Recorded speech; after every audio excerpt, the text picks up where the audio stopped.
Hello সবাইকে, আজ share করছি চিকেনের পুরভরা খাস্তা কচুরি রেসিপি। তো প্রথমে লবণ দিয়ে চিকেনগুলো সিদ্ধ বসিয়ে দেবো। 500 গ্রাম ময়দা, ঘি ও লবণ দিয়ে ভালোভাবে মাখিয়ে জল দিয়ে মেখে একটা ডো তৈরি করে তেল মাখিয়ে রেস্টে রেখে দেবো। এরপর 2 চামচ ময়দা, 1/2 চামচ বেকিং পাউডার ও ঘি দিয়ে একটা ব্যাটার তৈরি করে নেব।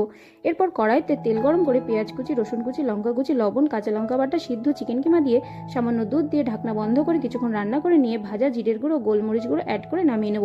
এরপর ময়দা থেকে লেচি কেটে লুচির মতন বেলে তাতে ব্যাটার লাগিয়ে ঠিক এইভাবে রেডি করে নেব। এতে করে কচুরিগুলো কিন্তু খুব খাস্তা হবে।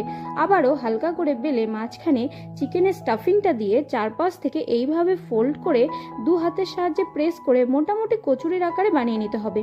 এরপর গরম তেলে উল্টে পাল্টে কালার আসা পর্যন্ত ভেজে নিতে হবে।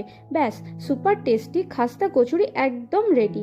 আর ভিতরে স্টাফিংয়ের স্বাদ তো অসাধারণ, ট্রাই না করলেই মিস। আর রেসিপিটা কেমন লাগলো কমেন্টে জানাতে ভুলবেন না কিন্তু।